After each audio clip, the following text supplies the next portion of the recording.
There's a gradient formula? I thought we already saw a formula for gradient. Well, this formula is great if you can see the line. Like if you've got your Cartesian plane all drawn up. But sometimes you've just got 2 points. And if you've just got 2 points, then it's nice to have a formula that you can just put these numbers in and get an answer without drawing a Cartesian plane. This says to find the gradient of AB. And AB is the line segment that joins point A to point B.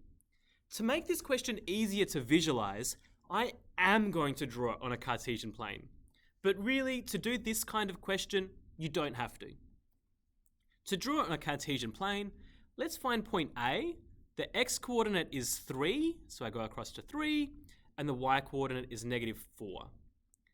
Point B, the x-coordinate is 6, so I go across to 6, and the y-coordinate is +5, so I go up 5. So I want to find the gradient between these 2 points. If you're given 2 points, please label the coordinates. Label, this is an x and this is a y. This is an x and this is a y. This here is the first point, so x1, y1. And this here is the second point, x2, y2. Now the formula looks like this. It looks really similar to our old formula, doesn't it?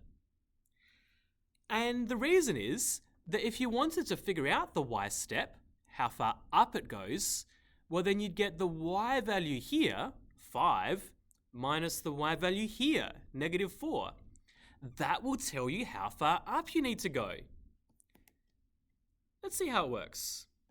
The slope, by the way, is y2 take y1 all over x2 take x1. I'm going to write this again, but instead of y2, I'm going to write 5. Then I've got the minus sign. And then instead of y1, I'm going to write -4. Do you notice that this minus sign came from here, and then y1 was -4, so I had to put another minus sign. On the bottom, x2 is 6, minus x1 is 3. On the top, I've got 5 minus -4. A negative and a negative make a positive. So these two signs together mean 5 plus 4, which is 9. On the bottom, I've got 6 take 3, which is 3. This fraction looks really tempting to simplify, doesn't it? Yeah, let's simplify it. Why not? 9 divided by 3 is, it's a whole number. It's just 3. So the gradient, or the slope, is 3. And we could do that without even drawing any of this.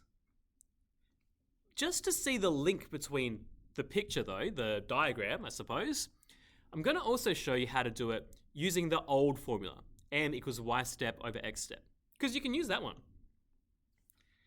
Well, we would need to pick 2 points. We've already got 2 points, so that's great.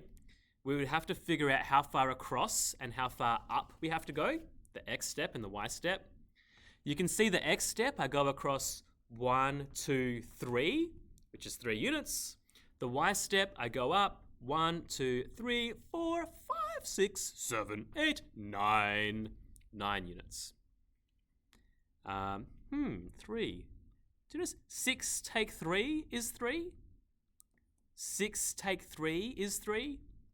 All the formula is doing is helping us to figure out the x step and the y step. The y step is this y coordinate. Take this one.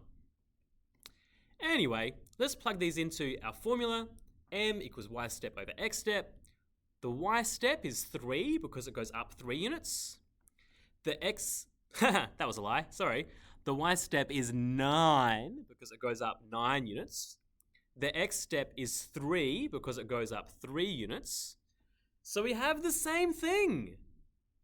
It's the same principle, but it's just that this formula is easier when you're given the coordinates.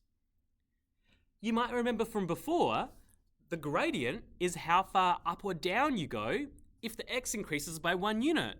So if I increase the x by 1, y goes up by 3. Ooh, y goes up by 3. And if I increase by 1 again, y goes up by 3. If I increase that by x by 1, y goes up by 3. Cool. Anyway, I hope you've gotten something out of this, and I look forward to actually using these in some, worded problems relating to the real world. Bye, everyone.